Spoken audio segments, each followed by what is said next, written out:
कैसे हैं बेटा आप सब? आशा है ठीक होंगे, स्वस्थ होंगे। बेटा मैं आपकी हिंदी की अध्यापिका।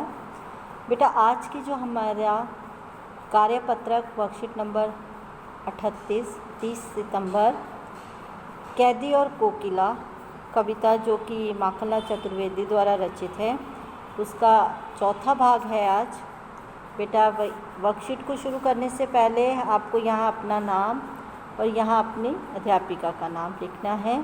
उसके बाद कविता में अब इस कार्यपत्रक में क्या कहना चाह रहे हैं माखनलाल चतुर्वेदी जी कि कैदी और कोकिला कविता में कैदी यानी कि कवि जो है वो जेल में बंद एक स्वतंत्रता सेनानी है और साथ में कोयल भी है उनके, जो दोनों का वर्णन कर रहे हैं। वो प्रस्तुत पंक्तियों में कवि ने स्वतंत्र कोयल एवं बंदी कैदी की मनन स्थिति का वर्णन तुलना की है, अर्थात जो कवि हैं वो जेल में बंद हैं और कोयल क्या है, आज़ाद है।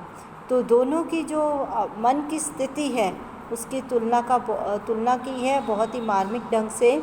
चलिए बेटा हम पढ़ते हैं अब इस काव्यखंड को। तुझे मिली हरियाली डाली, मुझे नसीब कोठरी काली, तेरा नवभर में संचार, मेरा 10 फुट का संसार। कवि क्या कहना चाह रहे हैं, कोयल से क्या कहते हैं कि कोयल तुम तो पूरी तरह से आज़ाद हो। हरियाली डाली अर्थात किसी भी पेड़ की डाली में जाकर तुम बैठ सकती हो और कहीं पर भी जाकर तुम संचार कर सकती हो।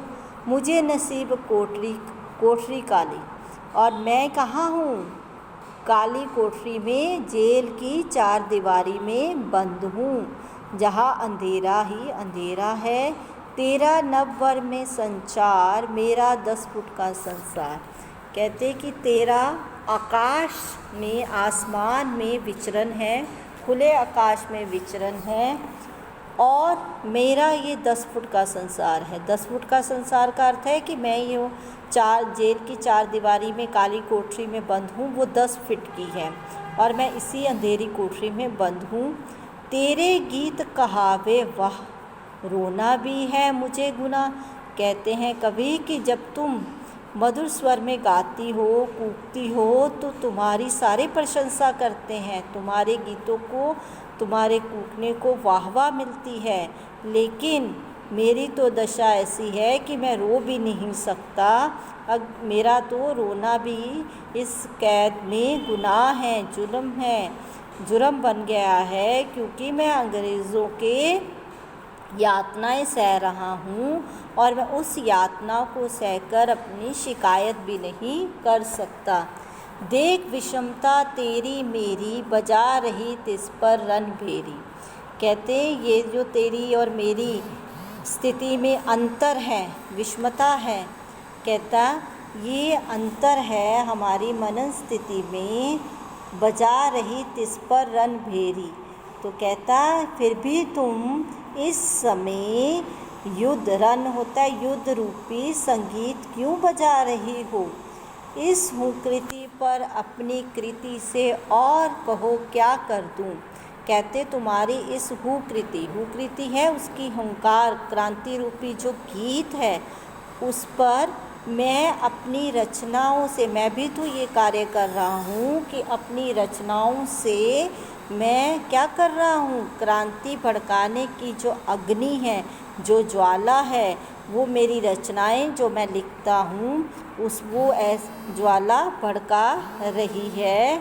तो मैं उसमें क्या कर सकता हूँ। कोकिल बोलो तो मोहन के व्रत पर प्राणों का आसिफ किसमें भर दूँ।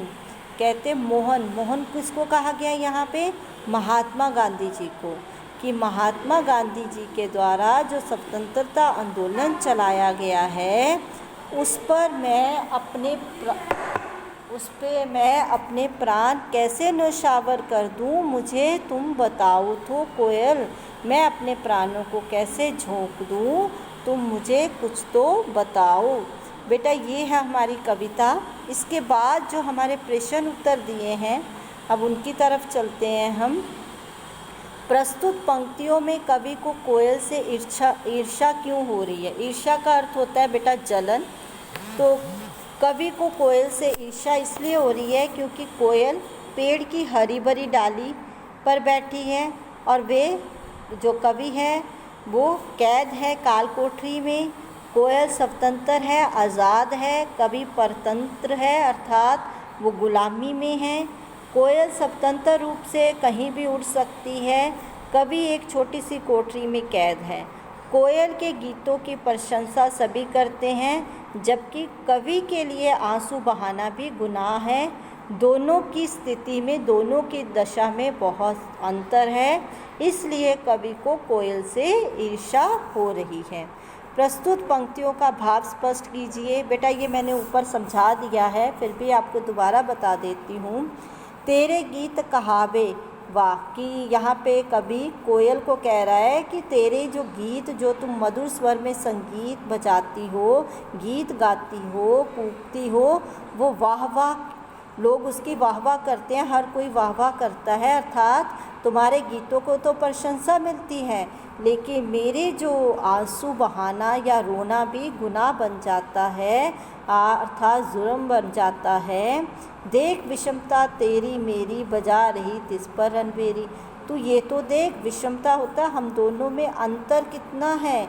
तुम आज़ाद हो और मैं गुलाम हूँ इस समय, फिर भी तुम अपना रण होता है युद्ध, जो युद्ध रूपी संगीत है, क्रांति का संगीत है, वो क्यों बजा रही हो।